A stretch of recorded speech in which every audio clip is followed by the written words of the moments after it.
जहानाबाद के एक प्रतिष्ठित व्यक्ति, जहानाबाद नगर परिषद के पूर्व चेयरमैन, जहानाबाद जिला कांग्रेस कमेटी के पूर्व अध्यक्ष तथा जहानाबाद कॉलेज जहानाबाद के संस्थापक सचिव का लिंग परिवर्तन करने का काम अंचल कार्यालय जहानाबाद द्वारा किया गया है। ये सुरेंद्र प्रसाद शर्मा हैं, इनका लिंग पुरुष है। ये वोटर आई कार्ड है। ये सुरेंद्र प्रसाद शर्मा जी का आधार कार्ड है, इसमें लिंग पुरुष है। लेकिन अंचल कार्यालय जहानाबाद के द्वारा एक जमाबंदी में उनको ट्रांसजेंडर बना दिया गया। ये क्यों किया गया?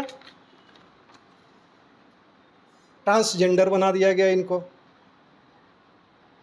इस रूप से हम उनके पुत्र होने के नाते काफ़ी मर्माहत हैं, अपमानित महसूस कर रहे हैं, क्योंकि ट्रांसजेंडर का कोई उत्तराधिकारी नहीं होता है, कोई पुत्र और पुत्री नहीं होता है। ये कैसे हो गया, क्यों हुआ, ये कौन? ये अंचल कार्यालय के द्वारा भूमाफियाओं से मिलकर के ये काम किया गया है। मैं आपको दिखाता हूँ, मेरे पिताजी सुरेंद्र प्रसाद शर्मा कुछ ज़मीन खरीदे थे, जिस पे बाद में जहानाबाद कॉलेज जहानाबाद बनाया।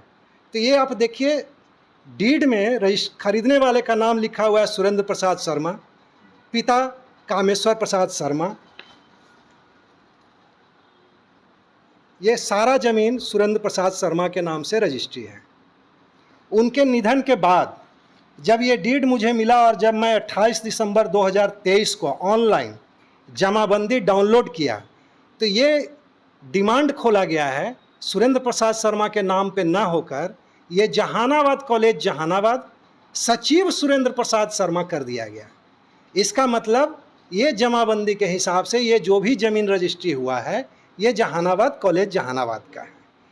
हमने जब यह देखा तो 5 जनवरी 2024 को एक अंचल अधिकारी के पास आवेदन दिया था कि ये जो डिमांड खोला गया है वो गलत खोला गया है, इसमें सुधार किया जाए। और सुरेंद्र प्रसाद शर्मा जी का निधन हो गया है, इसलिए ये जमाबंदी उनके उत्तराधिकारियों के नाम किया जाए। अब चूँकि मैंने 5 जनवरी 2024 को किया, ये अंचल अधिकारी लोगों से मिलकर और पैसा लेकर ये डिमांड खोल दिए। दूसरा डिमांड इन्होंने जो अपडेट कर दिया, इसमें लिंग ट्रांसजेंडर कर दिया, ताकि इनका उत्तराधिकारी के रूप में यहाँ कोई मान्यता ही न मिले। अब दूसरी चीज़ है कि इसमें रजिस्टर 2 का विवरण दिया गया है, जिसमें लिखा गया है कि edited by CO Sanjay Kumar Ambasht. Edited date लिखा हुआ है 8 नवंबर 2023। अगर ये 8 नवंबर 2023 को अपडेट हुआ था तो ये 28 दिसंबर को जब हमने डाउनलोड किया उसमें ये ट्रांसजेंडर लिंग क्यों नहीं आया? इससे साफ जाहिर होता है कि 28 दिसंबर के बाद जब हमने 5 जनवरी को उत्तराधिकारी के रूप में जमाबंदी में सुधार करने का आवेदन दिया है, तो ये अंचल अधिकारी अंचल कार्यालय के द्वारा भूमाफियाओं से मिलीभगत करके इसमें सुधार किया गया है और उसके बाद ये ट्रांसजेंडर इनको साबित किया गया है। ये तो प्रतिष्ठा का हनन आपका हुआ, काफ़ी प्रतिष्ठा का हुआ, क्योंकि हमारे पिताजी प्रतिष्ठित थे और मैं भी आज जहानाबाद नगर पार्षद हूँ और जिला कांग्रेस कमेटी का अध्यक्ष हूँ। इसलिए ये हमारे मान सम्मान की बात है। इन्होंने मानहानि किया है, इनके खिलाफ हम मानहानि का मुकदमा भी करने जाएंगे और ये लड़ाई को लेकर के जनता के बीच जाएंगे, संसद से सड़क तक इसके लिए लड़ाई लड़ी जाएगी। और जो अंचल कार्यालय में जो भ्रष्टाचार व्याप्त है उसके लिए ईंट से ईंट बजा देंगे। कौन ये साजिश कर रहा है, आपको क्या लगता है? इसमें कॉलेज के ही कुछ कर्मचारी मिले हुए होंगे। ऐसे तो डिटेल में जो महानुभाव ये किए हैं वही बताएंगे किनके कहने पे इन्होंने किया है। अब आप क्या करेंगे? मैं तो अभी आप चैनल के माध्यम से जहानाबाद की जनता को बता रहा हूँ, यहाँ के भ्रष्टाचार का उजागर देख कर रहा हूँ।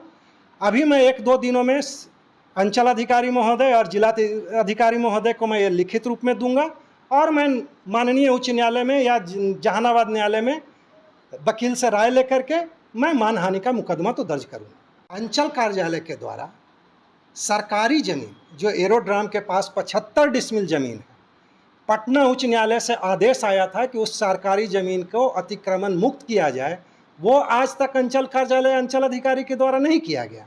जबकि रैयती ज़मीन जो खरीदे हुए हैं उसको ये लोग भरवली रूप से बताते हैं कि एरोड्राम का ज़मीन है। अरे भाई, एरोड्राम का ज़मीन है या सरकारी ज़मीन, उसकी नापी कर लिया जाए। तो ये लोग पैसा लेकर के भूमाफियाओं के द्वारा कमज़ोर व्यक्तियों का ज़मीन कब्जा करवाने का काम करते हैं। इसके लिए भी हम लोग आवाज़ बुलंद करें।